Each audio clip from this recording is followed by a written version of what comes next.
Arrástrame al infierno. Los inicios del terror tienen que ver con el surgimiento, o bueno, el advenimiento de la modernidad. ¿Cuántas venimos desde estas historias primitivas, prístinas, de cuando los hombres se juntaban alrededor de las fogatas, precisamente tratando de dar una explicación a hechos naturales o hechos que no tenían una forma y que normalmente a qué recurrían? Son espíritus, son los ancestros. Arrástrame al infierno. Monstruos, ¿no? Sí. Tanto como en Lovecraft. Lo que pasó con Shakespeare, con Hamlet, se le aparece su padre en forma de fantasma y lo preconiza, le da un augurio. Él no se asusta. Exacto, güey. Sí, Él no se asusta, él lo ve completamente natural. Arrástrame al infierno. Entonces creo que en realidad lo paranormal no es lo que afecta al ser humano ahí, sino el instinto de muerte, no de supervivencia, me va a matar. Arrástrame al infierno.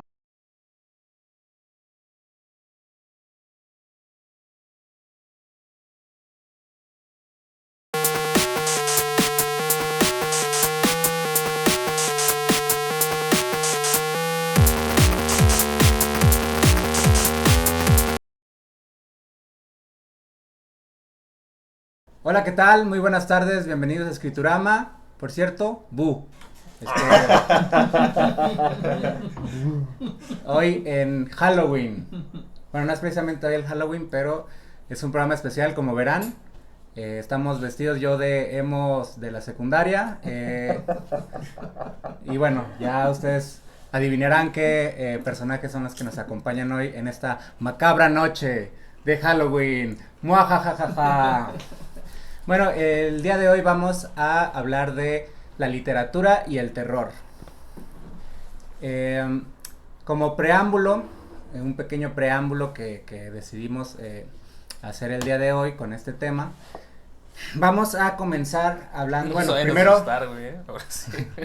¡Bú! Dile. Esta es mi verdadera caracterización. ¿Qué creyeron? Bueno, para empezar, yo soy Juan Pablo. Tengo a mi derecha a Pedro, a Walter Heisenberg, Walter White, o Walter Whitman, Walter Whitman. o Walter, Walter Benjamin. Y a mi izquierda, en el ala izquierda de esta mesa, está Marco, vestido del fantasma de la ópera. O un atropellado que... Dorian Gray. Dorian Gray. Es exactamente lo que iba yo a decir.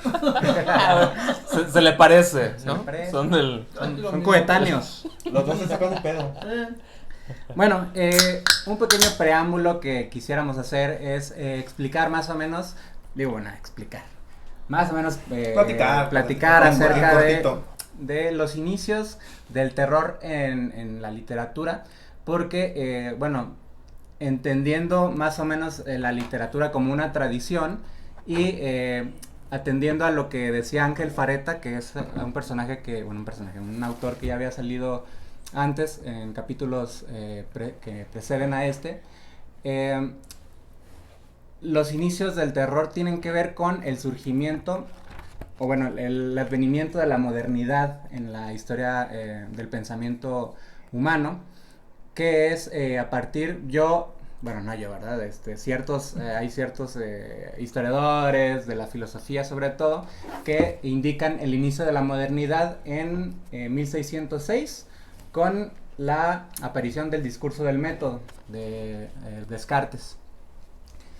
¿A qué viene a cuento esto? Pues que es en la instauración del racionalismo, en el que se obtura toda una tradición de lo sacro, de lo sagrado, que venía desde la antigua Grecia, pasa por toda la Edad Media, que son Edad Media, 1000 años, nada más. Un lapso ahí. Le dicen Edad Media como si fuera un puente entre otros, pero son 1000 años. Y después de la Edad Media aparece, digamos, el Renacimiento, que ya vienen todas estas figuras que pretenden matematizar el conocimiento, como Galileo, por ejemplo, o Kepler, antes.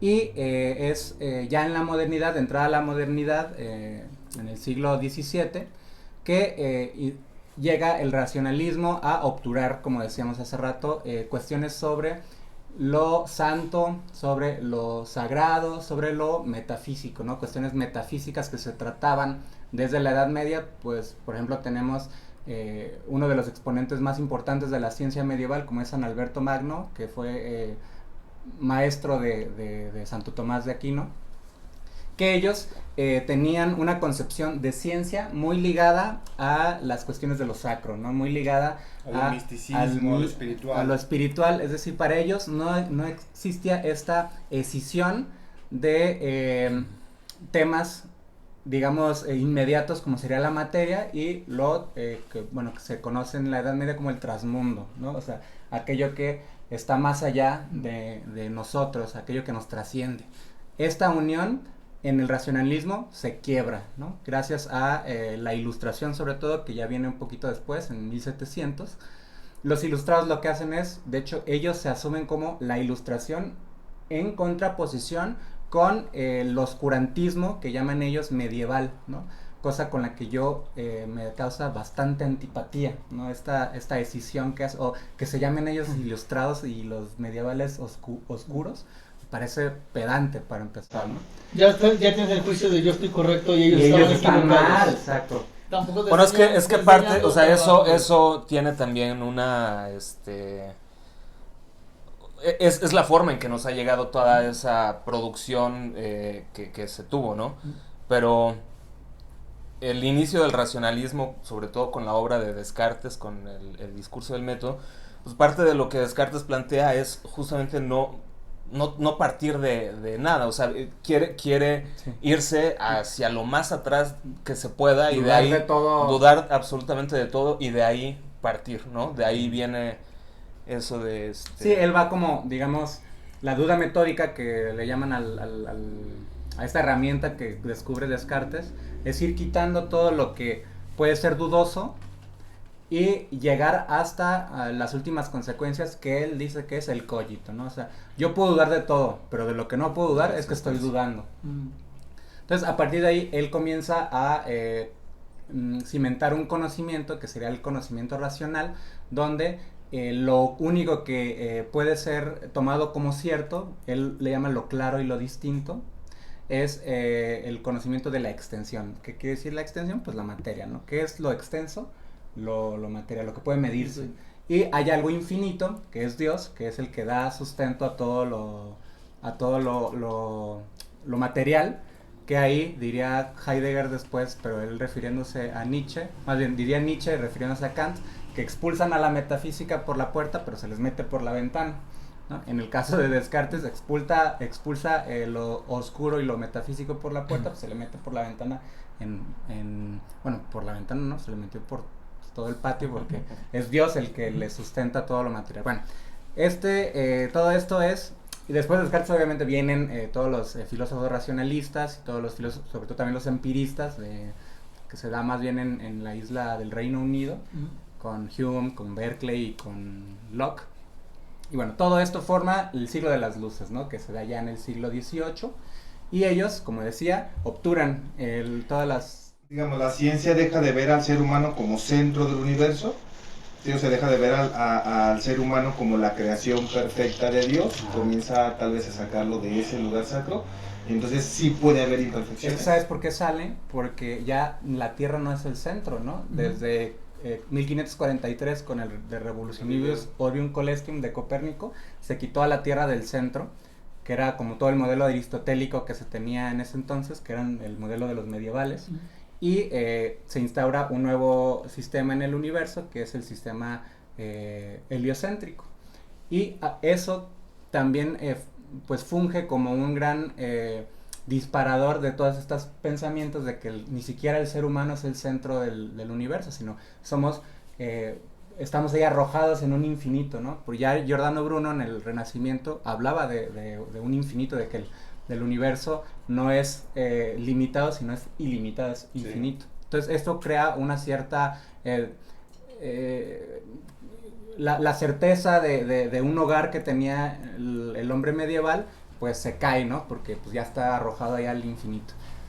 Y el terror, ya para ir cerrando mi comentario, o el preámbulo, ingresa a manera en el siglo, a finales del siglo XVIII, principios del siglo XIX, con el romanticismo, un poquito antes con el Sturm und Drang de Goethe.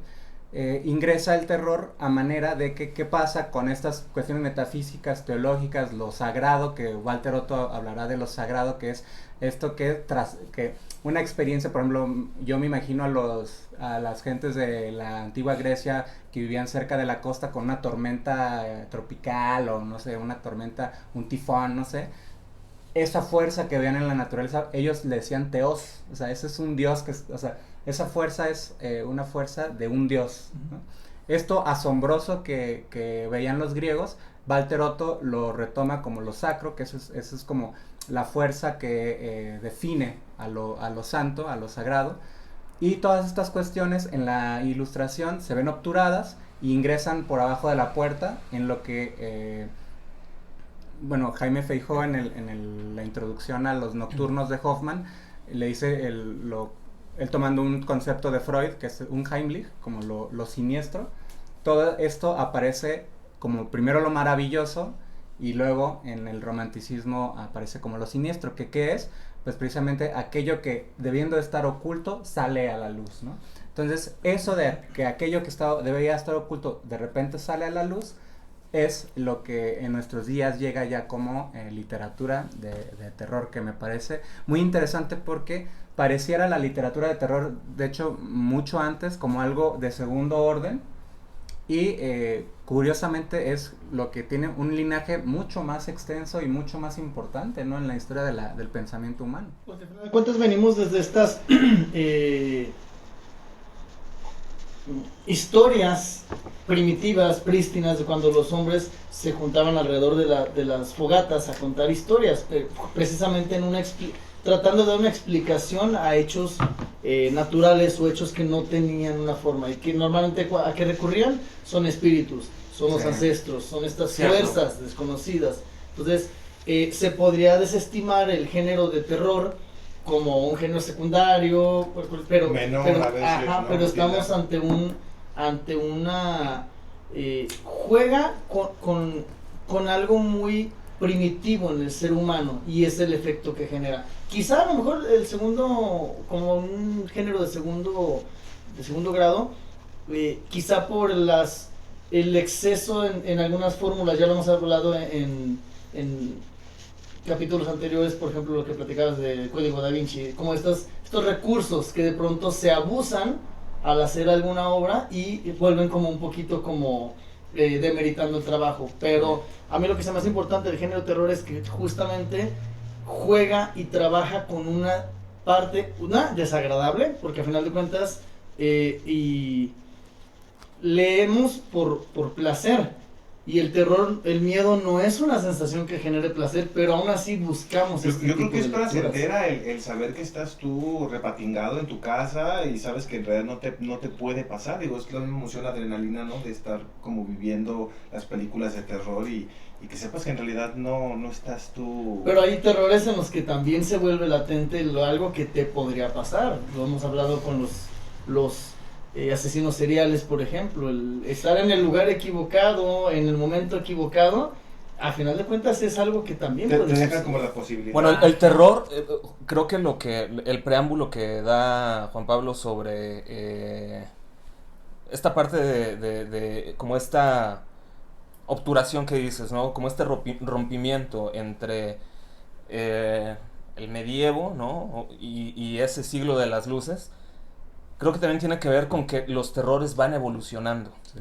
¿Por qué? Porque creo, no sé si sea frase de Lovecraft, pero justamente lo que dicen es el terror más primigenio, el terror más intenso, es el terror a lo desconocido. Entonces, en la medida en que empieza a avanzar la ciencia, o el inicio de la ciencia, va dejando de lado lo desconocido, ¿no? Hay otras cosas que empiezan a permear o a configurarse dentro de la literatura, probablemente como literatura de terror, no sé si lo tengas identificado, a lo mejor siglo XVIII, no sé, pero no es que antes no existiera estas historias de terror, ¿no? De hecho, en un prólogo que hace Rafael Llopis en este libro, que es una antología que seguramente lo han conocido, Los mitos Alianza. de Cthulhu. Bueno, hace este prólogo y dice, justamente a propósito de esta escisión que hay entre las creencias anteriores y las nuevas, las que se están formando, dice, por ejemplo, una figura que pertenecía al grupo de los enciclopedistas, ¿no? Que se llama, lo tengo aquí, ustedes disculpen, Madame Dudefant, que es pertenecía al enciclopedismo francés, y al preguntarle, por ejemplo, a ella sobre si creía en los muertos, que aquí dice en el prólogo que ese es el terror con el que venían trabajando, ¿no? O sea, el terror a los muertos. ¿En qué sentido? En que los muertos iban a renacer y que tenían como un aspecto siniestro. Todo esto, ¿no? Era algo que temíamos, ¿no? Dice, no creo en los muertos, pero me dan miedo, ¿no? O sea, es como una forma un tanto, Sé que no es real, pero me sigue situación. generando miedo, ¿no? Y eso, pues estamos hablando que es en el siglo XVIII, ¿no? O sea, finales de 1700, a lo mejor. Y, pues no es casualidad que incluso después de tantos siglos después, tengamos obras como Cañitas.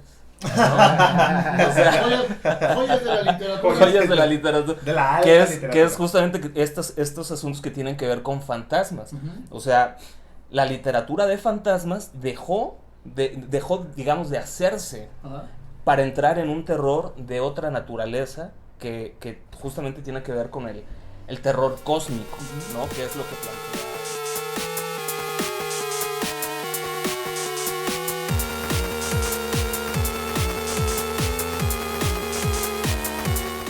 Pensaba, por ejemplo, lo que está diciendo Pablo ahorita de lo deífico, o sea, lo deífico pierde lo sublime, es así, ¿no? Y se va hacia lo siniestro, ¿no? O sea, es el traspaso.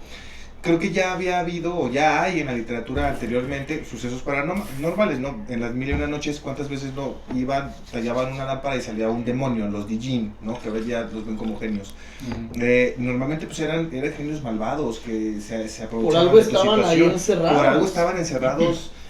Recuerdo un pasaje de un rey que va, lo flota, pero para esto el narrador te está diciendo cuál es el proceso que vivió el Dijin encerrado. Dice, cuando pasaban los primeros 1000 años, él pensaba, a la persona que me libere le voy a hacer rico, ¿no?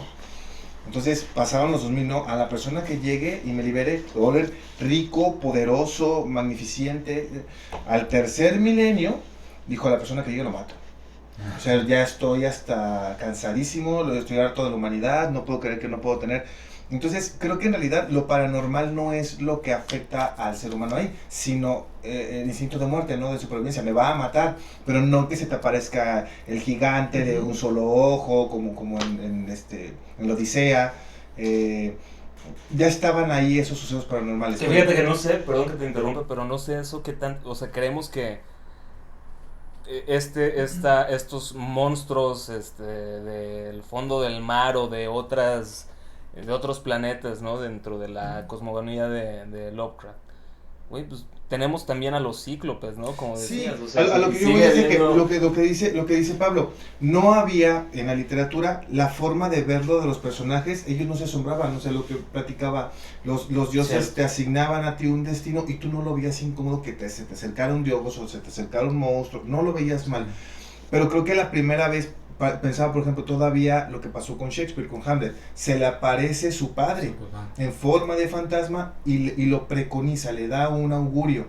Él no se asusta. Exacto, güey. Sí, Él no se asusta, él lo ve completamente natural. Sí, sí. Ah, papá, te vengo, perfecto, te vengo. Jamás dijo, la madre se me apareció mi papá, jamás. Sí. Entonces llega por primera vez el que los personajes reaccionen mal o incómodos o ante el suceso sobrenatural, y creo que eso entra lo que mencionabas en el Castillo de Otranto, ¿no? Exacto. Por ejemplo, y antes para que nos des más los pormenores pues del Castillo de Otranto, quisiera también hacer el comentario acerca de Roberto Calazo, güey. Él en La literatura y los dioses él habla precisamente de eso, de que los dioses ya nos abandonaron, ¿no? O sea, los dioses estaban presentes entre nosotros y convivían y determinaban casi toda la vida de la civilización. Sin embargo, nos abandonaron y dejaron los caminos para que ciertas tradiciones continuaran pues con el diálogo con los dioses, pero ya de manera un poquito más subterránea, porque precisamente el racionalismo llega a obturar eso. Pero es eso lo que dice Calazo, o sea, ¿por qué en los griegos no se asombra nadie de que los dioses convivan y determinen conviven en esa realidad, ¿no? O sea, en el momento en el que, como dice Calazo, que nos abandonan los dioses, es cuando se comunican a través de otros mecanismos, ¿no? Están presentes, pero a través de otros mecanismos como el símbolo. Sí, de hecho el símbolo es el mecanismo la herramienta con la que el ser humano mejor se comunica con los dioses o plantea lo que los dioses ya habían planteado antes. Muy bíblico, ¿no? El sueño también, de pronto. Exacto. Ahorita que Pedro mencionaba sobre cómo antes, por ejemplo, las historias eran, y retomando un poquito lo del el juego con el temor prístino, ¿no? Como antes eran las historias de fantasmas, por ejemplo, por el temor a los muertos. Pero, por ejemplo, una evolución bastante interesante es cómo sigue muy vigente en la actualidad misma y en el éxito en series, por ejemplo, como The Walking Dead, estas historias de zombies, que al final de cuentas siguen siendo los mismos, muertos, que regresan.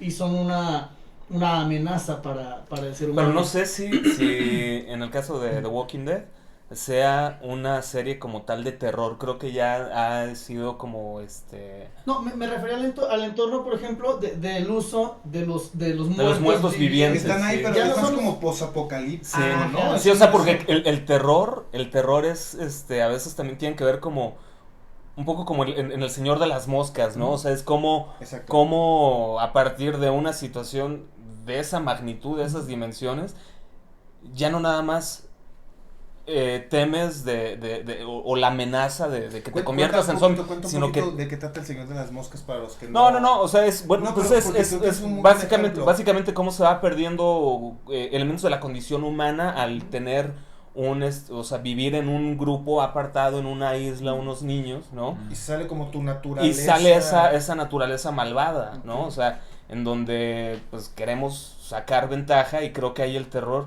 más que venir de esa amenaza, ¿no? Del muerto viviente, viene de lo más hondo de uno mismo. Insisto, ¿no? es esa parte interna. Me refería al punto de, a lo mejor si ahorita te cuentan historias de fantasmas volviendo a cañitas, pues a lo mejor ya no te generas en este impacto. Pero habrá gente a quien las historias de zombies Claro. sigan generando esta línea. También, por ejemplo, hablábamos de estos monstruos, ¿no? Sí. Tanto como en Lovecraft, que Lovecraft tiene un trasfondo como más extraño. Pero, por ejemplo, de los cíclopes y esto, se me vino a la mente, por ejemplo, el planteamiento que hace Evangelion, este anime. Sí. O sea, esta llegada de los ángeles, de monstruos, que al final de cuentas van destruyendo y atacan a la civilización. No es un género tal cual de terror, lo podríamos manejar, Sí. pero sigue, insisto, esta situación personal del ser humano Sí. de estar ante una situación de peligro. Es De que amenaza, fíjate, sí. eso sigue siendo lo sacro, o sea, eso que no nos pertenece a nosotros, al mundo humano, y que viene de fuera, Ajá. y que nos supera en fuerza, nos supera. Nos sobrepasa. Eso es lo que Eso se es filtró. algo muy característico de la literatura de Lovecraft, ¿no? O sea, la humanidad es muy poca cosa para la magnitud Sí. que tiene una raza anterior al ser humano, y que tiene una forma de comunicarse con... Aparte que, como bien mencionas, que es muchísimo antes, eones antes de que llegara el ser humano. Sí. Y es un peligro, pero, insisto, y es el peligro, es un peligro latente. Lovecraft Sí, maneja creo que eso es un distintivo del terror, Ujú. ¿no? O del horror. La latencia la del latencia peligro. de un peligro. Entonces, en el caso de Lovecraft es esa latencia, ese peligro dormido, ese peligro que está ahí latente, en una pirámide, en el fondo de los Sí. océanos, Sí. en un libro, En una estatuilla. Ajá, entonces Sí. es esa situación. Ahorita a lo mejor lo podemos leer y no genera este terror, pero en su momento Lovecraft generaba realmente. Pero además yo creo que aún hoy en día sigue siendo un género al que quien se quiere iniciar en la lectura es un género que puede servir como para concentrar a muchos adeptos y que de ahí partan a buscar y profundizar en una literatura de diferente naturaleza. Pues todo el universo que ha servido. Sí, o sea, yo personalmente creo que mi acercamiento a la literatura fue justamente con el terror, o sea, sí. Porque era lo más atractivo en ese sentido, ¿no? O sea, era una forma que a lo mejor no es que yo, pues, creyera o no en fantasmas o en otras galaxias o en estos monstruos, pero aún así generaban una curiosidad, ¿no? Entonces creo que es un punto muy fértil de entrada hacia la lectura y para profundizar y... Sí, estoy de acuerdo, creo que yo también coincido contigo en que mis lecturas, las deliberadas antes de que conociera de los autores, yo buscaba eso, o sea, el terror, creo que fue una forma de búsqueda. Sí. Pensaba, ahorita que mencionaban que el peligro venía de afuera, Eta Hoffmann, mencionabas ahorita a Eta Hoffmann por su libro Los Nocturnos, pertenece más o menos al momento en que pertenece Horace Walpole, que es el del Castillo de Otranto.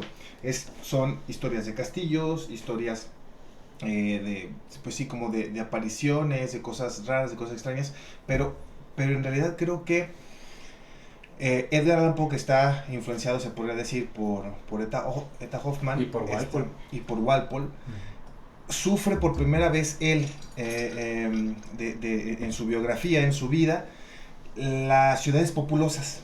O sea, él por primera vez ya comienza a concentrarse la ciudad en un solo sitio y comienzan a migrar de otros lugares a su ciudad. Entonces ya viene el foráneo, ya viene el otro, el extranjero. Y él comienza, incluso por género policíaco, al mismo tiempo que comienza con un género de terror muy distinto, que es ni en tu casa estás seguro, ni en tu casa. O sea, puede venir el orangután que se mete por la escotilla, ni en tu casa tú puedes tener un resguardo, el otro viene en peligro. Ni contigo mismo, porque en el corazón del actor es él mismo el que lo está... Sí, el que es su propio perseguidor, ¿no? Comienzan a aparecer estos trastornos psicológicos que son los que terminan agrediendo, evidenciando a él mismo, traicionándose. Es su propio peligro, claro, su propia amenaza. Sí, claro. O sea, y hay algo muy interesante en Poe, donde se mezclan ya estas dos formas de terror, ¿no? Lo que viene de fuera, pienso por ejemplo en La caída de la casa de Usher, pero también lo que está dentro de la psique del personaje, que siempre es el narrador, ¿no? Pienso en el que a mí más me gusta, que es Berenice, o sea, cómo él se obsesiona con los dientes de Berenice, ¿no? Que es su prima.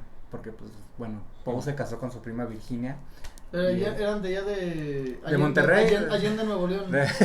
Cerquita de Monterrey. Eran de Baltimore, Nuevo León. Está ahí cerca de Escobedo. No se crean. No nos van a seguir. Máximo respeto a la mole. Y a Pepe Madero también. No, y bueno, en Berenice es él mismo el que... Pues no sé si espolearlo, porque me gustaría que neta fueran a checar ese cuento, porque a mí me parece una bestialidad de cuento y de lo mejor que yo he leído. Pero bueno, él se obsesiona, parece ser con los dientes de ella, ¿no? Y luego hay todo un desarrollo donde él mismo es el que se está carcomiendo por dentro, pero en relación con ella, ¿no? Ella le causa algo muy fuerte para él, que bueno, termina en una bestialidad. Porque Poe tiene a final de cuentas esta línea en cuanto a estas historias que terminan con un impacto, ¿no? O sea, terminan con el impacto, pero a la vez el desarrollo de la historia no solo te cuenta lo que sucede, sino este sufrimiento del personaje, del narrador, todo lo que le genera internamente, odio a sí mismo, miedo, esta pasión también. Poe también tiene esta manera de empezar a narrar, que creo que es lo que lo ha caracterizado como uno de los autores más importantes. Esta forma de narrar. Fue un quiebre completo en literatura, primero por eso, por la instauración del género detectivesco. O sea, la novela negra comienza con los cuentos de los cuentos de la calle Morgue, la carta robada, el escarabajo de oro. Sí, aparece Auguste Dupin, ¿no? El primer detective aparece ahí. inicia con un cono de terror, insisto, ya urbano, ya citadino, ya no de castillos, ya directamente, Eso, ¿no? sí, ya no de castillos. Ya no de castillos, Claro. ya está aquí cerquita. Puede ser tu vecino. Aparte en Sí. los periódicos, hoy se escapó un orangután, no sé qué. No le veo situación con lo que está pasando, asesinatos, y él era, no sé. Creo que sí fue un rompimiento, y aparte tiene mucho todavía el modelo, y creo que lo estructura de tal forma que se vuelve el modelo clásico de un cuento, que Claro. tiene que tener el inicio, el planteamiento junto con el nudo y el desenlace, ¿no? O sea, tiene esa estructura que va a seguir y que todavía sigue permeando muchísimos escritores. Y el desenlace bien cerradito, ¿no? Cerradito, Ujú. cerradito. Tiene... Porque, bueno, Eduardo Antonio Parra, un narrador mexicano, él hay un programa que se lo recomiendo, se llama Café Chejo. Ahí él plantea los inicios del cuento moderno, ¿no? Y él dice que hay dos vertientes, ¿no? Es la vertiente de Poe, que es la estructura bien definida, el final bien cerradito, y la de Chekhov, que termina en Raymond Carver, ¿no? Que es el final abierto, ambiguo, o sea, que son esas dos maneras en las que tienen los narradores en la literatura universal de contar una historia, ¿no? Sí. Muy bien dicho de... Sí, o sea, por ejemplo, con Poe, que vemos también esta modificación del terror otra vez, ¿no? O sea, obviamente antes de lo que decíamos del terror cósmico, en Poe ya se empieza a manifestar también un aspecto más siniestro del ser humano, ¿no? Sí. Y es esa parte a la que se le debe de temer, ¿no? Sí. Y la manera en que Poe lo plantea, pues, no sé, a mí me da la impresión que lo va haciendo casi a lo mejor por escaletas, no sé, o sea, va teniendo una forma muy minuciosa. Quizá esa forma minuciosa tiene que ver también con el acercamiento que él pretendía hacia la ciencia, ¿no? O sea, hacia ser más científicos, a lo que él creo que también deseaba en cierto momento es contribuir de alguna forma a la comunidad científica, o sea, que aquella visión que tenía del mundo pudiera servir para generar conocimiento, ¿no? O sea, creo que Poe tiene clara esa parte. Creo que, y lo dices perfecto, porque pensaba, creo que no hay, o al menos yo no estoy seguro que lo haya, y si lo hay, pues por favor corríjanos y escríbanos cuál de ellos está ahí, porque sí me interesaría ver, como la narración de un esquizofrénico, lo que está pasando prácticamente con el corazón del actor, un hombre que se obsesiona, por ejemplo, con el ojo y es que me ve, y es que no puedo, y lo tiene que matar, y lo tiene que entrar y demás, escucha voces, ¿no? O sea, está platicando con los dos policías encima de donde él guardó el cadáver, y él está pensando todavía como si estuviera dialogando con otra voz, él mismo, y no me van a atrapar, y no me voy a dejar, no, ahorita les voy a decir, y me recuerda mucho, por ejemplo, esta nueva, ¿cómo lo dijiste muy bien? Que no sé si es literatura, pero es letra llevada al papel, de John Katzenbach, ¿no? Hay una parte por ahí muy publicada. Es el del psicoanalista y esta cosa. Ajá. Hay una donde dice, están como en un psiquiatra y dice, ¿escucha usted voces? Dile que no. Pero creo que en realidad eso que parece bastante sencillo y minucioso, Poe lo trajo con sus personajes, donde ellos mismos se asediaban a sí mismos y se cuestionaban. Creo que tal vez es la primera punto llevado a la literatura de un personaje con una enfermedad mental. Fíjate, esa lectura yo no la había tomado, o sea, no me había caído de ese 20 de si es una enfermedad mental, quizá lo que está ahí expuesto, ¿no? O sea, me parece muy por su vena científica, pensaba. Sí. No, por ejemplo, hay uno que creo yo que hasta es un invento de un género nuevo que hace Poe en el ensayo, que es Eureka, ¿no? Que él dice que es un poema cosmológico, sin embargo, su referente para escribir eso es Humboldt, ¿no? O sea, y él habla como del origen del universo, o sea, y es un ensayo, pero que también es un poema, pero que es un registro científico, o sea, de género. Sí, tenía este acercamiento hacia la divulgación científica, ¿no? Es interesante eso, o sea, que la producción que tuvo de los cuentos me parece que sí tiene mucho de visceral, pero también mucho del intelecto. O sea, no fue nada más el puro, lo hablamos del capítulo anterior, la literatura por divertir, sino también tenía como esta intención de generar alguna información. Sí, porque no todos los cuentos son así, ¿no? O sea, no todos los cuentos son de terror, o sea, también plantea en algunos como por ejemplo, recuerdo uno que es como de, no recuerdo cómo se llama, creo que se llama 7 domingos por semana o algo así. Qué buen nombre. Algo así, o sea que no recuerdo, tiene mucho que lo leí, pero se va a poder casar, va a poder culminar el matrimonio con la enamorada, condicionando que haya 7 domingos por semana, ¿no? Entonces él empieza a plantear desde el intelecto, desde la lógica de qué forma puede haber estos 7 domingos por semana. El primer detective, Auguste Dupont, él, por ejemplo, juega con el método científico. O sea, para determinar quién es el que robó la carta, quién es el asesino, es el método científico. Me imagino que ya venía él con eso más o menos leído y él lo quiso aplicar ahí y le salió muy bien. Mira, yo llegué a tal por razonar a esto, pum. Y es atendiendo otra vez al racionalismo, y parece que Poe les metió al racionalismo por abajo de la puerta. Exactamente, les metió lo sobrenatural. Les metió lo sobrenatural por abajo de la puerta, ¿no? Y ciertamente el género de terror ha sido un género que en el momento de su aparición ha sido un tanto desdeñado.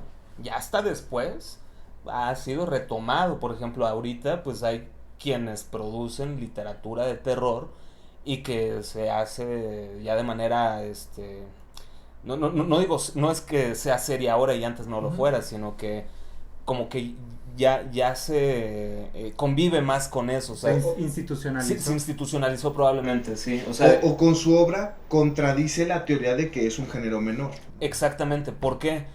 Poe en sus momentos pues no fue alguien que gozara de la fama y del impacto que tuvo mucho después en toda la literatura. Lo mismo con Lovecraft. O sea, las publicaciones que se daban al inicio de los textos de Lovecraft eran en folletines, como lo decíamos en el otro episodio, y que la gente los consumía como si fuera literatura barata. O sea, era sí, incluso lo de Lovecraft, el Wired Tales, ¿no? Que eran como estas revistas de segunda. Sí, o sea, a lo mejor no sé, como una tipo, ¿qué será? Como estas revistas de insólito, ¿no? O sea, cosas suplementos de Metro, ¿no? Ajá, sí.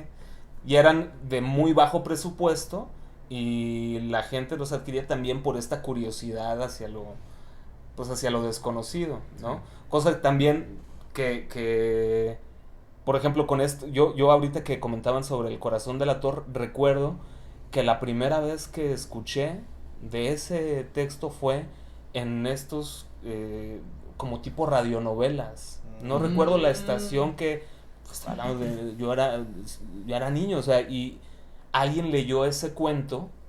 Yo iba en el carro camino a la escuela, que era un viaje, no sé, como de, ponle 40 minutos en el carro, y mientras él estaba en el trayecto, estaba el cuento del corazón del actor. Yo estaba impactado, o sea, porque estaban hasta los efectos, ¿no? Del corazón, retumbando, boom, boom, boom, y no sé, o sea, a mí me maravilló eso.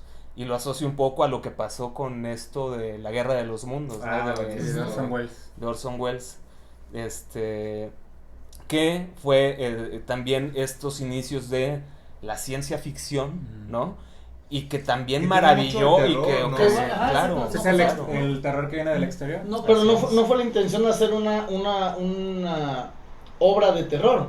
No, pero bueno, yo digo, tiene este toque. No sé si fue la intención o no, digo, pero ya que llegue, por ejemplo, un extraterrestre, se posicione y comience a matar a mansalva, te produce el terror, ¿no? Entonces, ¿qué es lo que yo les decía? Tal vez lo que define el terror es la sensación de peligro. Si tú leías la novela de la Guerra de los Mundos y no sentías la sensación de peligro, no lo consideras de terror. Claro. Pero cuando te lo dijeron en el radio, que lo prendiste tarde, no alcanzaste a escuchar la parte de a continuación, una novela de Orson Welles, una adaptación de la novela, no sé. Ya todos en sus búnkers escondidos porque que eso ahorita es los fake news, ¿no? Los fake news. O sea, la Guerra de los Mundos es un fake news.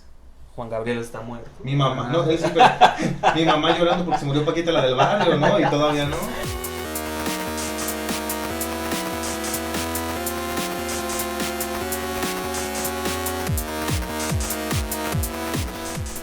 Bueno, pues hemos tratado sobre los orígenes del género de terror, desde los clásicos hasta Estados Unidos, Inglaterra, pero también Latinoamérica tiene sus buenos escritores en el género de terror.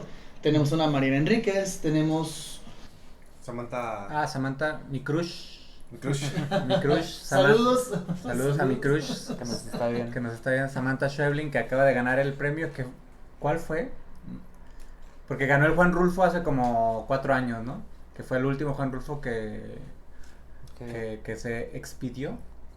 Pero acaba de ganar un premio y bueno, nos gustaría como hacerle justicia a la literatura de Samantha Schweblin, que es una escritora argentina, que ella misma caracteriza un tipo de literatura muy particular o muy local, que ella le llama la literatura rioplatense, que es lo que... Todo esto por boca de ella, yo no estoy inventando nada. Me lo dijo cuando una vez... En un café, tomando un café. Pues una vez le dije, oye, ¿cómo estás? Y me dice, bien, Mira, déjate cuento. Y... Que además recuerda, Para que tengas algo que decir ahí. Pero te lo dejas, sí. además recuerda que los argentinos le cambian el nombre a todos los cortes, a los vinos. Y le dije, nada, mejor. Bueno, el caso es que ella dice que la literatura rioplatense es lo que se hace en estas linderos entre Buenos Aires y Montevideo, ¿no? Ella habla de Cortázar, de Felisberto Hernández, de Antonio Di Benedetto, de Horacio Quiroga. ¿Y qué es la literatura rioplatense? Es esta forma de narrar donde el transcurrir de la realidad es lo más común del mundo, pero que emerge de repente algo ya no siniestro, pero sí algo extraño, ¿no? Insólito. Que sigue siendo lo más común. O sea, en el texto. En el texto. O sea, Por ejemplo, yo recuerdo dos textos que vienen en el libro Pájaros en la Boca. Y el primero se llama... espérame un poquito. El primero se llama Irman. Y trata de es una pareja de como, ¿qué serán? Como policías, detectives, que van en la carretera, como ellos le llaman la ruta, y llegan a tomar algo, un refresco, a comer algo a una especie de restaurante, y los atiende un enano, güey, ¿no? O sea, porque están sentados para que pues vengan a... Fíjate que es un tema, eso después, la literatura y los enanos es cosa o sea, desde este Günter Grass, el tambor de hojalata, una novela de Pedro Palou sobre el fin del mundo donde hay enanos. Hay aquí un mexicano que hizo una novela donde unos enanitos le ayudan a él como taxista a agarrarse chingadazos, se llama El Cuervo, es sobre... No, o el cine de Jodorowsky, ¿no? También, o sea, con... O está también los espectáculos, los enanitos toreros de... Por ejemplo, Esta parte yo digo que lo pongamos ahí. Ahora sí, perdóname. Perdón, nada más estaba buscando, es el premio José Donoso. José que Donoso. acaba de ganar. Es el que acaba de ganar Samantha Schweblin. Aquí con el cerebro auxiliar. Exacto, con la multimedia, con la supercarretera de la información. Bueno, Entonces, estamos en Anito. ellos están en una mesa, ¿no? Son dos güeyes, están en una mesa y, pues ¿quién no nos atiende? Y se acerca un enanito, ¿no? Y, no, pues dame una soda y un sándwich, ¿no? O 2 sodas y 2 sándwiches. Y se va el enanito y se tarda muchísimo, ¿no? se empiezan a impacientar y lo ven que están en la cocina, ¿no? Y, oye, nuestra comida y nuestras bebidas, y dice el enanito, es que no alcanzo los refrescos. Pero pues, ¿qué pasó? ¿No tiene nada que te ayude? Pues, sí, mi esposa, ¿qué pasó? Se murió, está ahí atrás, y ya se asoma y está muerta la esposa. No, pero como dice Pedro, pero todo muy casual y muy normal. Esa es la combinación, o sea, de lo cotidiano con algo de impacto, pero que se combina, o sea, que se amalgama de forma que le da sentido a la realidad. Entonces, ahí pasa que le roban la cartera al enano, ¿no? Y se van y luego algo les pasa a ellos, creo que algo les pasa a su carro. Y se acabó el cuento, güey, ¿no? Y ese es el cuento que abre. Pero fíjate, eso tiene que ver en un manejo muy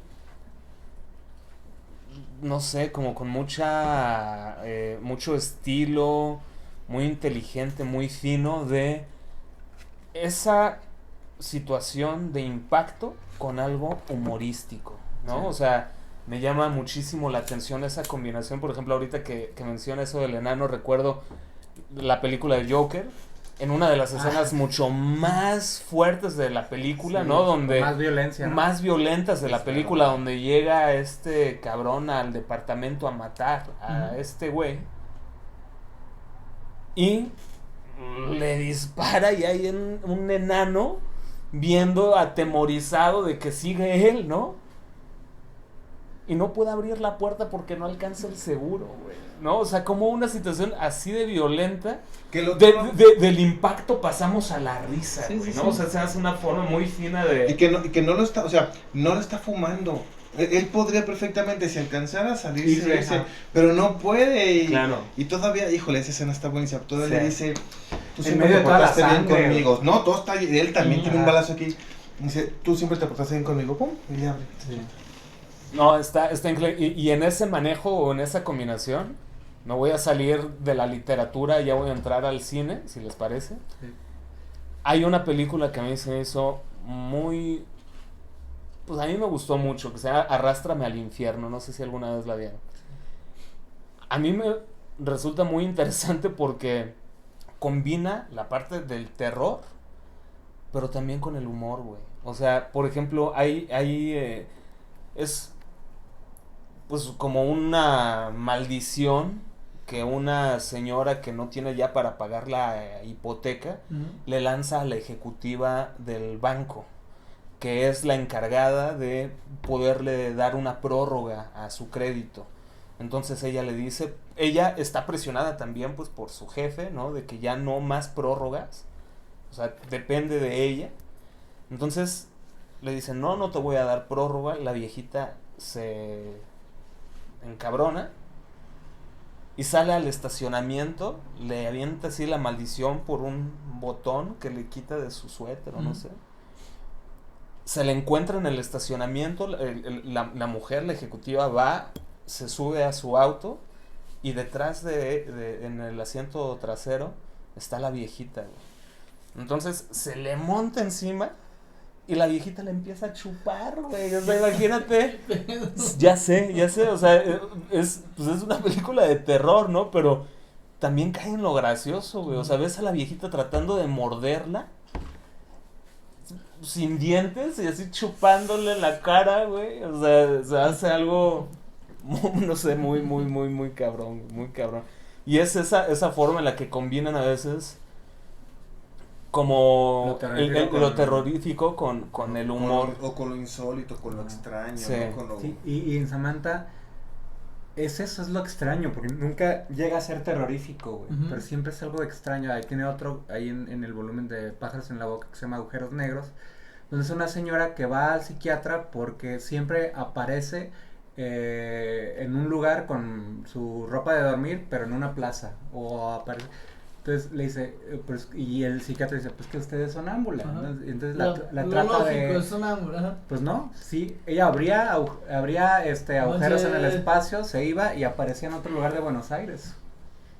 O sea, y tiene, pero todo eso está tratado en una cotidianidad, ¿no? O sea, todos los cuentos, por lo menos los de Pájaros en la Boca, bueno, el que le da el nombre Pájaros en la Boca, pues es precisamente eso, ¿no? Es una niña que se come, agarra los pajaritos y se los devora, ¿no? Y la historia es de una pareja que se está por divorciar y están viendo qué van a hacer con la niña, ¿no? Pues la niña resulta que tiene esa manía, ¿no? De comerse los pájaros vivos.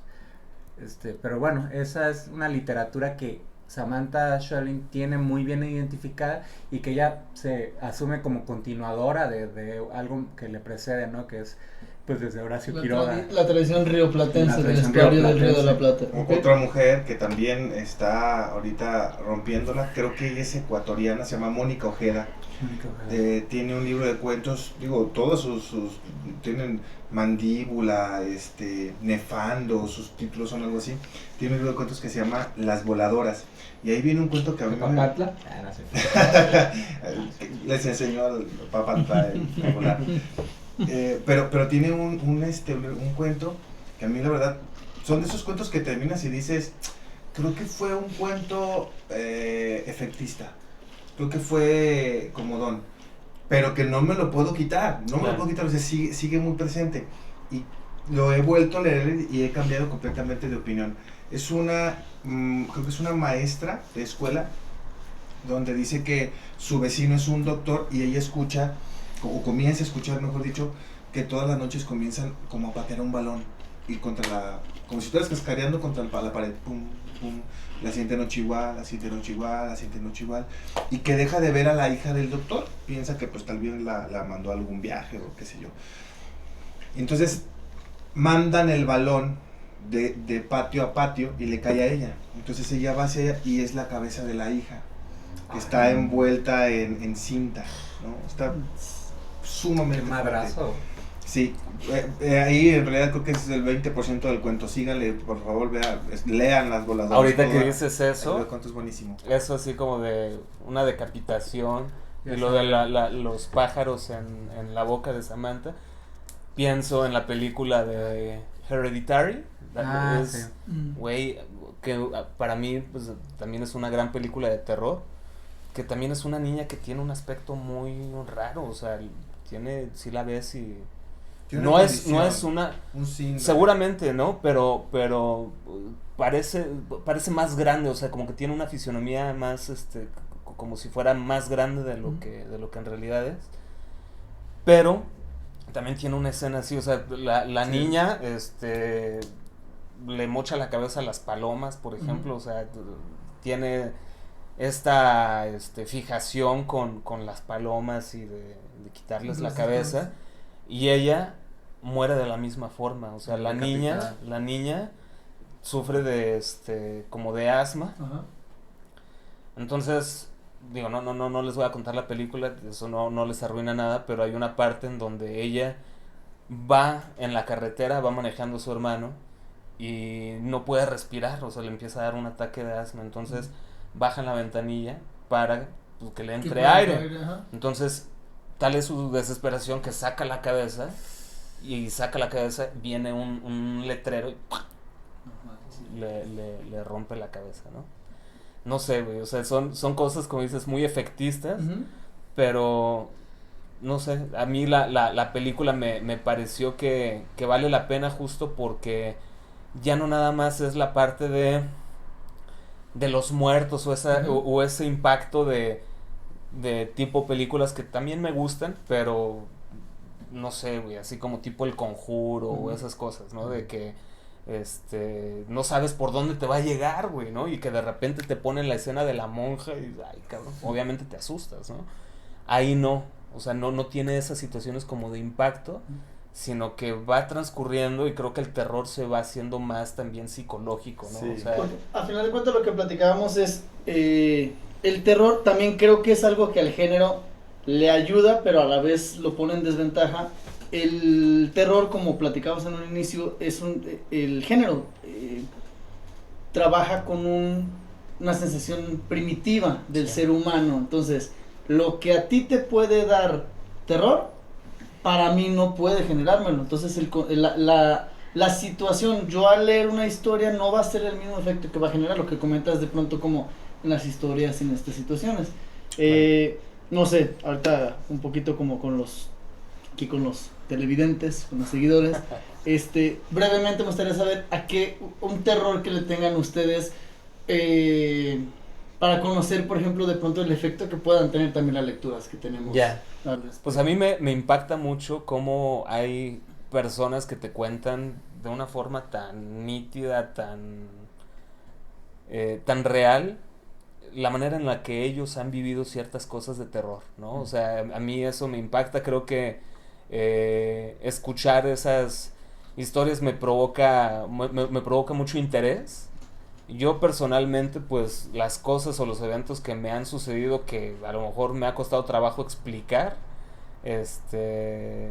no sé, o sea, al final del día tienen una explicación. Por ejemplo, te pongo una anécdota. Cuando estaba en la prepa, tenía que, para ir a tomar el autobús, tenía que recorrer un campo que era un campo que utilizaban pues, de fútbol, pero no tenía iluminación, güey. Entonces, en ese campo, pues yo ya me sabía el camino, o sea, literal, y además, pues yo ciego, o sea, realmente se me dificultaba, además no había luz, se me dificultaba ver, y literal yo iba siguiendo allá a lo lejos el alumbrado, ¿no? O sea, el alumbrado público. Como una luciérnaga. Exactamente, ¿no? La luz de mi camino, el norte, ¿no? Y bueno, güey, o sea, voy ahí, imagínate un estudiante ahí recorriendo un campo ahí llanero, y de repente la oscuridad así se hizo total, y escucho... su puta madre, güey. Ya cuando distingo, güey, tenía un caballo enfrente, güey. Ese caballo estaba amarrado a un árbol, güey. ¿No? O sea, pues, güey, la gente, digo, esto sucedió en Vallarta, ¿no? O sea, era algo muy común, o sea, no tenía nada de paranormal, güey. Pero en ese momento, güey, o sea, para mí dio un salto, güey. El factor oscuridad. Dio un salto, güey, así, güey. Corrí, o sea, corrí porque, en serio... Ya tenía el caballo enfrente de mí y el caballo me avisó así como que ¿qué estás haciendo, cabrón? Puta, güey, antes no te pateó. Antes no me pateó, güey. No, güey, ya le seguí. De ese tipo va mi terror, güey. De ese tipo va mi terror. Bueno, ahí está el terror y el humor, güey. Se escribe el cuento. Ahí va. Güey, pues por ejemplo a mí es una tontería, ¿no? Pero no sé si ubican las creepypastas. Sí. Bueno, hay una, bueno, ni siquiera sé si es una creepypasta, pero de un tipo que, esto porque no estaba yo tan niño, pero me acuerdo que me perturbó mucho así al grado de no poder dormir, como Bob Esponja. Ajá. Como Bob Esponja. Es posible que Calamardo se suicide. No, hay una de alguien publica una especie de retrato hablado de un tipo que le dicen, ¿has soñado con él? Y si es sí, avísanos porque como que alrededor del mundo mucha gente el mismo día soñó con esa persona, güey. Ándale, el llamado de el llamado de Cthulhu. Ay, pues no será por ahí, güey. ¿Qué tal? Bueno, quizás sí, de ahí lo tomaron, o no sé, güey, pero... Y de hecho ni siquiera en qué página había esa tontería, güey, pero esa foto de ese retrato al lado no se me ha quitado de la cabeza, güey. Me acuerdo que el programa pasado les platicaba de un señor de este Mondo Cane donde a un tipo se lo comen los leones. Y no se me ha olvidado esa imagen, pues.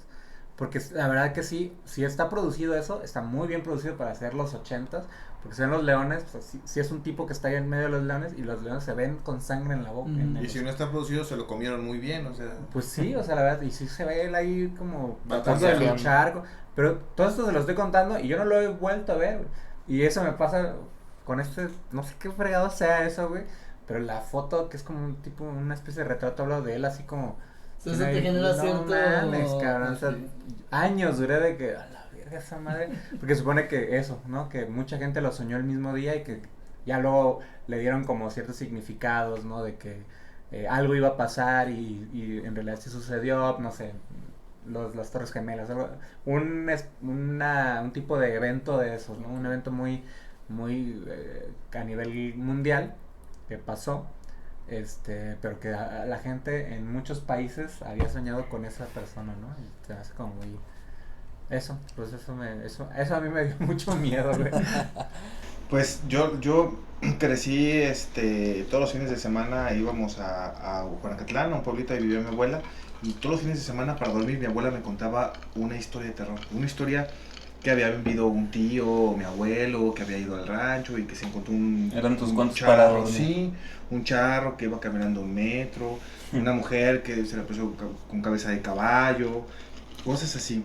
Pero me imagino que por el hábito yo crecí con esas historias, como tú dices, a mí me encanta que me cuenten, que las personas que creen en eso, que me cuenten, a mí me apasiona mucho, me hace sentir vivo, ¿sí? Pero creo que yo no puedo, pues, o sea, yo nunca me ha pasado nada, y sí les mentiría, creo que nunca lo he vivido.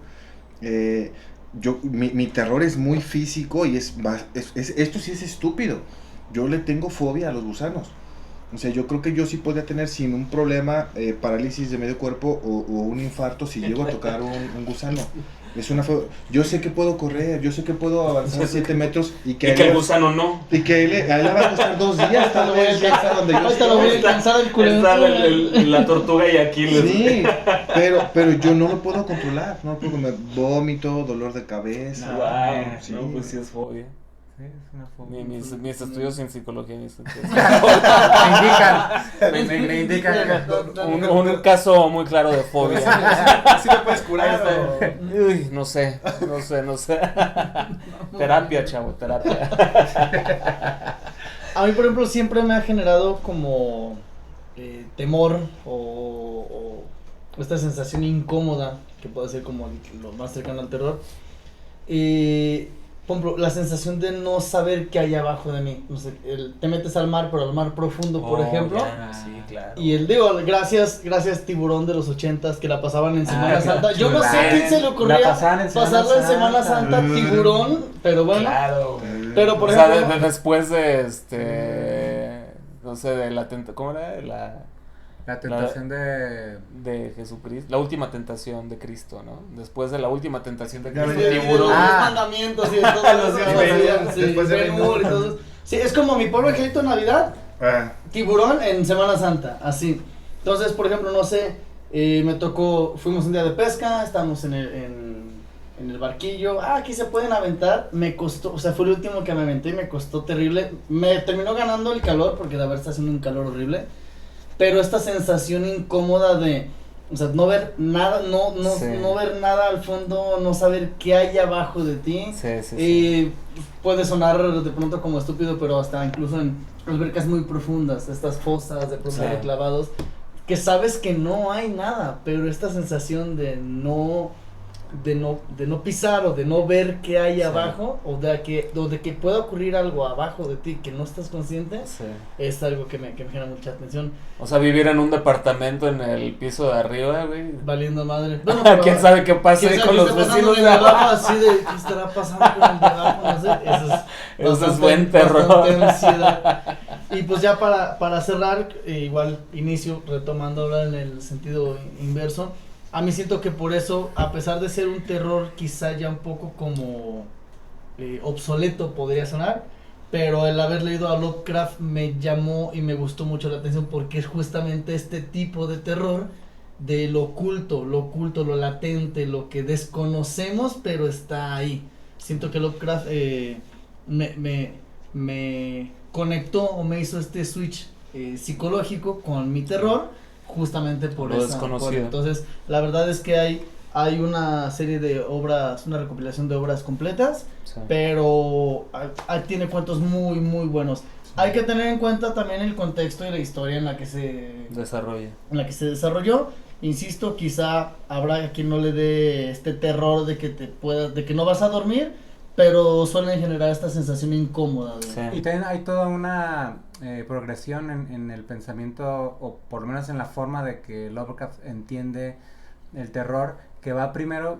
Yo recuerdo los primeros cuentos de Lovecraft, por ejemplo, las ratas en las paredes, que son otro que se llama En la cripta, de un cabrón que se queda encerrado en una cripta, y siguen siendo como terror muy de los muertos, muy de ahora. Y luego va hacia otra vertiente. va hacia la vertiente más cósmica, ¿no? Uh-huh. Que se instaura, digamos, con la llamada de Cthulhu, y que de ahí empieza él y su círculo, porque él tenía todo un círculo que lo ayudaba a crear historias, que eran el círculo Lovecraft, que ellos publicaban. Y otra vez volviendo a esto de que la literatura no siempre va a aparecer en los grandes cúspides de la intelectualidad, sino puede aparecer, por ejemplo, en el Weird Tales, que eran una revista de poca monta, de poco presupuesto, donde nadie los leía, ¿no? Ahí publicaban, pues, porque era la única manera en la que podían hacerlo.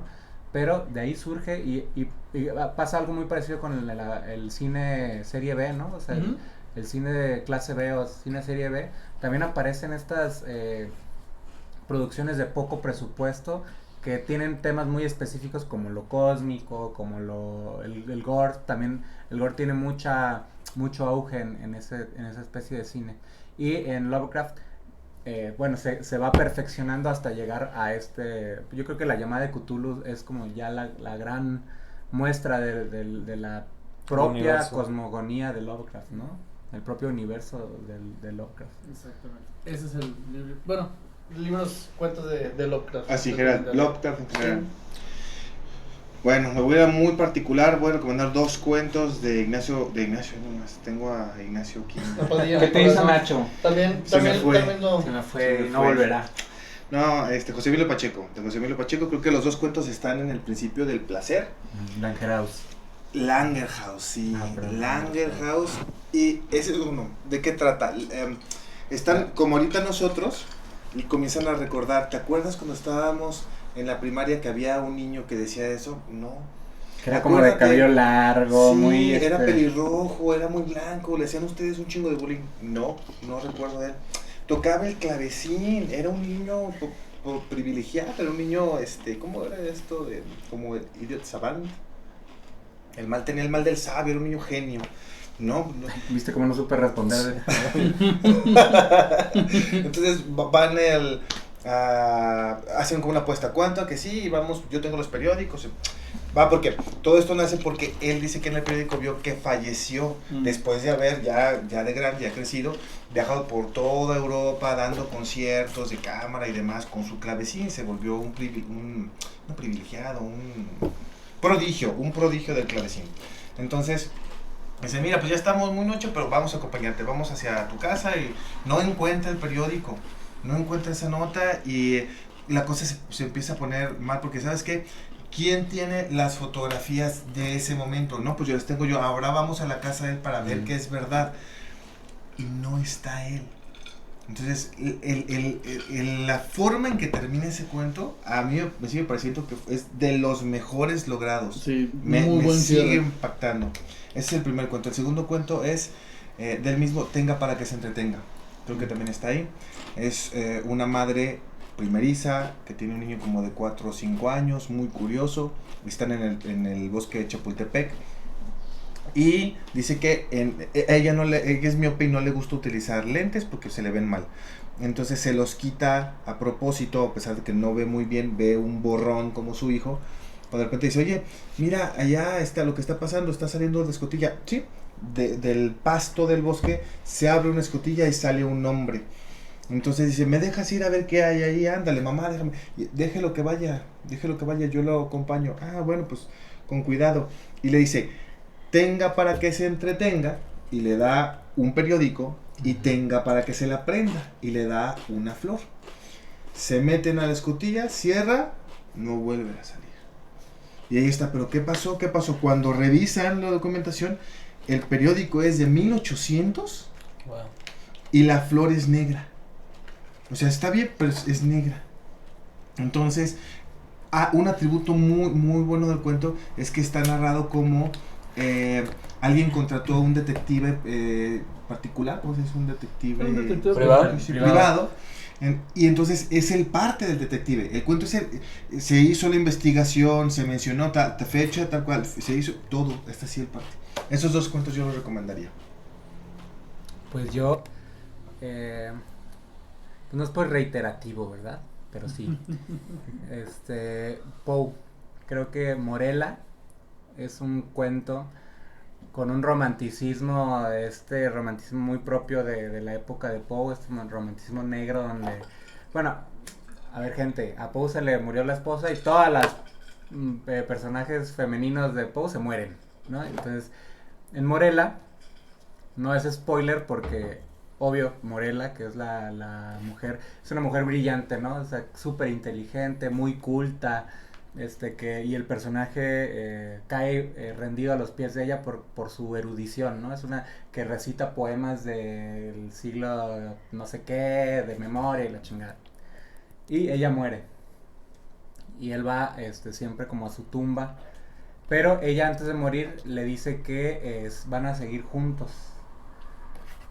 Y luego viene, Poe conoce a... porque ella antes de morir parió a una niña y Poe bueno, no Poe, el narrador, que no tiene nombre, se hace cargo de ella, ¿no? Desde su infancia y la fregada.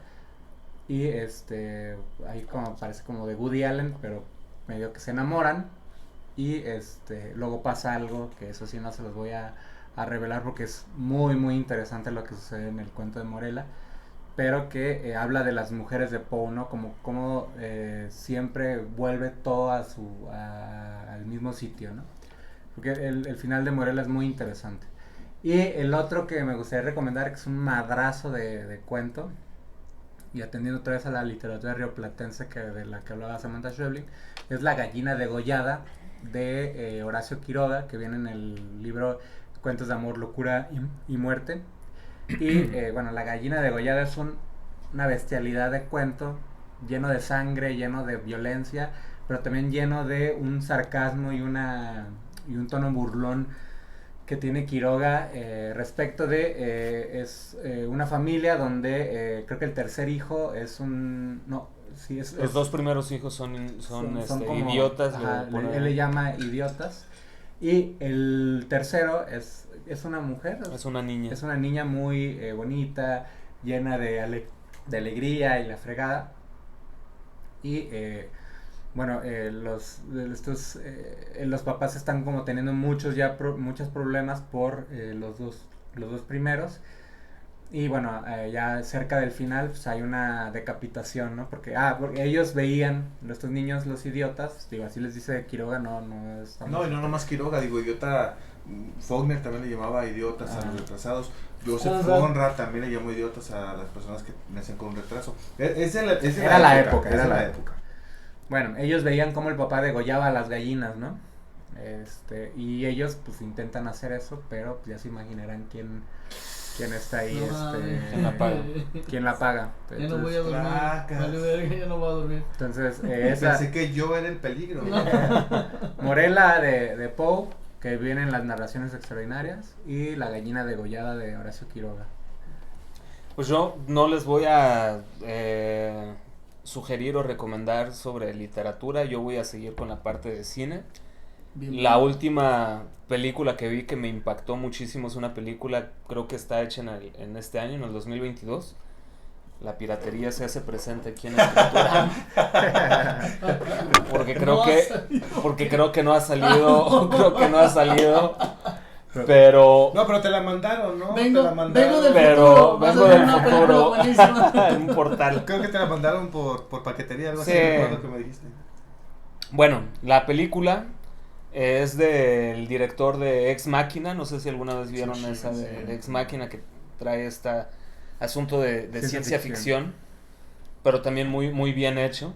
La película se llama Men, el director se llama Alex Garland, y es la historia de pues es una mujer que recién termina su matrimonio, y lo termina porque estaba llevando una relación ya que no tenía pies ni cabeza. Era un güey narcisista que constantemente la amenazaba con que se iba a suicidar si lo abandonaba, ¿no? Con el chantaje. Así comienza la película. El hombre pues la está chantajeando para que no lo deje, y amenaza con suicidarse.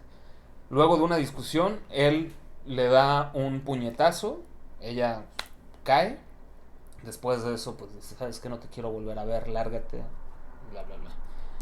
Acto seguido, ellos viven en un departamento, el hombre se sube a la azotea y se avienta. Aparentemente no se quería aventar, lo que quería era... Que la detuviera él. No, lo que quería era... como lo estaba corriendo del departamento, el hombre quería pasarse al balcón. Okay. O sea, el balcón quedaba afuera, entonces se resbala y se cae. O sea, tiene este toque de ironía, además de que no quería, pero... Muy cabrón, o sea, amenazaba con suicidarse, Pero no no se quería. quiso suicidar, lo que él quería era pasar al departamento Y se para terminó seguir, suicidando. para pedirle perdón por lo Ajá. que había pasado. O sea, él le quería decir, discúlpame, no vuelve a pasar, no te vuelvo a pegar, fue un accidente. Entonces trata de meterse por el balcón, se resbala y se cae. Y no, o sea, cae y además se incrusta una Como reja o algo. una herrería que está en la parte de Ajá. abajo, entonces cae de una forma muy gráfica, güey. Hasta ahí todavía no hay terror, ¿no? Ok. O sea, eso es un acto. Ella después de eso, pues el impacto de lo que vivió, se renta una cabaña lejos, así en un bosque. Ujú. Y ahí es en donde empiezan a suceder una serie de cosas, pues Paranormales. que no consigue darle explicación, Mm. pero que tienen que ver con sus propios demonios. Eso yo creo que, y es otra vez atendiendo a lo que uno carga y que no lo deja en paz, ¿no? O sea, ella no sabe, o sea, porque, pues, no sé, tiene cierta distancia a lo que pasó, sabe que no es la culpable de eso, pero al mismo tiempo se siente culpable. Entonces, o sea, todos los que viven ahí alrededor de esa cabaña que renta, en lugar de que les sirva ese retiro o esa forma de aislarse para sanar, al contrario, se lo recrimina y es como que constantemente la señalan como culpable. Y empieza a suceder una serie de cosas, tiene también algunos efectos que... Ajá. Hay una escena al final que a lo mejor me van a decir, güey, eso es súper... Esperado, No esperado, pero como a lo mejor efectos no tan ¿Elaborado? elaborados, Ujú. pero está increíble y es un terror de cómo la culpa te está persiguiendo Este y terror cómo psicológico. todo y te quieres alejar de tus demonios, pero los cargas contigo a donde vayas. Como el corazón del actor. Como el corazón de la torre. Y con eso es lo que yo les recomendaría. Men se llama la película de Alex Garland. Muy, muy buena. Excelente. Pues bueno, pues este fue el cuarto capítulo de su programa Escriturama, producido por Apatía TV. Los invitamos a vernos en YouTube, los videos anteriores también, y que nos sigan en redes. En Instagram estamos como Escriturama el canal, y también en Facebook. Si les gusta el video, coméntenlo, compártanlo y estamos a la Suscríbanse, por favor. Sí, y coméntenos ahí sus películas de terror favoritas, sus historias, cuentos, libros, historias. cuentos de terror. Nos encantaría escucharlos. También estamos en Apatía TV 2 en Instagram. Y en el canal de Apatía TV, que es quien nos Nos hace el favor produce. de producirnos. Muy bien. Gracias. Gracias. Y pues disfruten el especial de Miedo y Terror en octubre.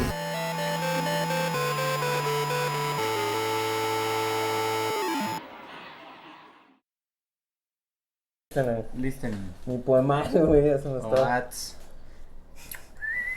Arrástrame al infierno.